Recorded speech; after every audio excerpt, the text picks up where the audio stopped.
ఎవరు స్వీకరిస్తారు? మంచి అయితే స్వీకరిస్తారు, కానీ చెడు ఎవరన్నా స్వీకరించడానికి సిద్ధంగా ఉన్నారా? లేదు కదా.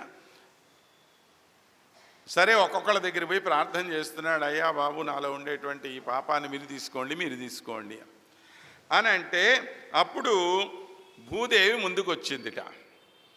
ఈ పాపం మొత్తాన్ని నేను తీసుకోలేనయ్యా, కొద్ది భాగం నాకు ఇస్తే తీసుకుంటాను అందిట. సరే, దాన్ని 5 భాగాలు చేశాడు ఆయన. ఒక భాగాన్ని తీసుకోవటానికి భూదేవి ముందుకు వచ్చింది, కానీ ఒక కండిషన్ పెట్టింది ఆమె. ఏమని? ఈ భూమిని తవ్వుతాం కదా మనం, తవ్వినప్పుడు గుంటలు పడిపోతాయి కదా, పెద్ద పెద్ద కందకాలన్నీ వస్తాయి, అవునా? ఈ పడినటువంటి గుంటలు తమంతట తాముగా పూడ్చుకునేటువంటి ఒక వరం గనక నువ్వు ఇచ్చేటట్లయితే నేను నీ పాపం తీసుకుంటాను అందుటామె. సరే పో అన్నట్ట. అందుకే భూమి మీద ఏర్పడినటువంటి గుంట దానంతట అదే పూడిపోతూ వస్తుంది, దానంతట అది. మీరేమి ప్రత్యేకంగా దాన్ని పూడ్చాల్సిన పనిలే, కొన్ని రోజుల తర్వాత అదే పూడిపోతుంది. ఆ వరం తీసుకొని భూదేవి ఒక భాగాన్ని పాపాన్ని తీసేసుకున్నది. ఆ తరువాత ఈ చెట్లు ముందుకొచ్చేయట. ఏమని? ఒకవేళ ఎవరన్నా మా కొమ్మల్ని కనుక తుంచేస్తే దాన్ని మళ్ళా చిగుర్చుకునేటువంటి ఒక వరం మాకు కనుక ఇస్తే మేము తీసుకుంటాము. సరేనన్నాడు ఆయన. అలాగా ఇంకొక భాగం పోయింది. ఇక ఆ తరువాత ఇంకోటెవరు? స్త్రీలు ముందుకొచ్చారట. ఆడవాళ్ళందరూ ముందుకొచ్చి మేము స్వీకరిస్తాము దీన్ని, కానీ మేము మగవారితో కూడినప్పుడు జరిగేటువంటి ఏదన్నా అపచారం గనక ఉంటే ఆ అపచారం దూరం అయిపోయేటట్లుగా నువ్వు మాకు వరం ఇవ్వు. సరే, వాళ్ళు ప్రతి నెల కూడాను ఈ బహిష్టు రూపంలో వారిలో ఉండేటువంటి చెడు బయటికి పోయేటట్టుగా ఇంకో వరం ఇచ్చాట ఆయన. అలాగా స్త్రీలు కూడా పాపం ఆయనకి సహాయం చేశారు. తరువాత నదులు ముందుకొచ్చేయట, జలాలు ముందుకొచ్చి. ఎలాగు అనంటే, మాకు నేల లోపల నుంచి ఊరేటువంటి వరం కనుక ఇస్తే మేము స్వీకరిస్తాము. ఇలా నలుగురికి 4 పంచాడు ఆయన. ఇంకో భాగం మాత్రం మిగిలిపోయే ఉంది, ఎవడు తీసుకోవటానికి ముందుకు రాల. ఇక ఆ ఒక్కదాన్ని పెట్టుకొని ఏం చెయ్యాలో తెలియల.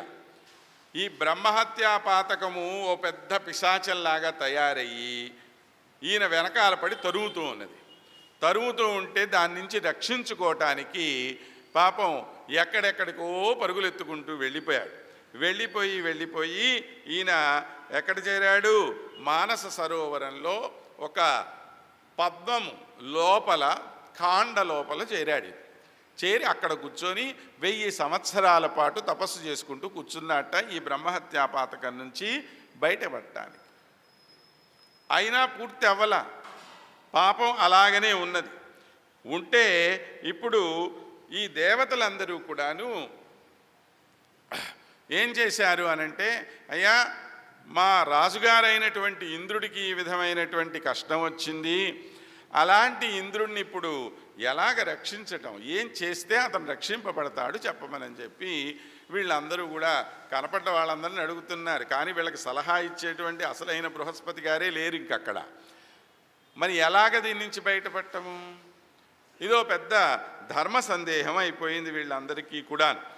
అయితే చివరికి వీళ్ళందరూ ఏమని నిర్ణయం చేసుకున్నారు అనంటే, మనం వెళ్ళి శ్రీమన్నారాయణుని గనక ప్రార్థన చేస్తే ఆయనే ఏదో ఒక దోవ చూపిస్తాడు మనకి, కాబట్టి అందరం ఆయన దగ్గరికి వెళదాం పదండి అని చెప్పి వీళ్ళు ఆయన దగ్గరికి వెళ్ళారు. వెళితే ఇప్పుడు శ్రీమన్నారాయణుడు ఏం చెప్పాడు వీళ్ళకి సలహా? అయ్యా మీరు ఒక గొప్ప యజ్ఞం చెయ్యండి, ఆ యజ్ఞం చేస్తే దానిలో నుంచి మీకు ఓ యజ్ఞపురుషుడు ఆవిర్భవిస్తాడు. ఆ యజ్ఞపురుషుడు మీకు కావలసినటువంటి మార్గాన్ని ఉపదేశం చేస్తాడు అన్నాడు. సరేనని చెప్పి వీళ్ళు యజ్ఞం చేయటానికి వెళ్ళారు. కానీ యజ్ఞము ఎలా జరిగిందయ్యా బాబు అనంటే, యజ్ఞంలో నుంచి ఇంద్రుణ్ణి సంహరించటానికి కావలసిన శక్తి కలిగినటువంటి ఇంకో రాక్షసుడు దానిలో నుంచి ఆవిర్భవించాడు. ఏమండి? వృత్రాసురుడు అని వాడి పేరు. ఎందుకని వృత్తాసురుడు అని పేరు అని అంటే, ఇతను ఒక్కసారి హుంకరిస్తేట సకల లోకాలన్నీ కూడాను ఇట్లాగా ఒక్కసారి గిర్రుని తిరిగిపోయేట. అంటే ఓ రౌండ్ కొట్టే ఓ వృత్తం అన్నమాట. అలాగ సకల లోకాలని కూడాను పీడింపగలిగినటువంటి గొప్ప శక్తి కలిగినటువంటి వాడు. ఇంత శక్తి కలిగినటువంటి ఈ వృత్రాసురుడు పుట్టేసరికి వీళ్ళకి ఇంకాస్త కంగారు పుట్టింది.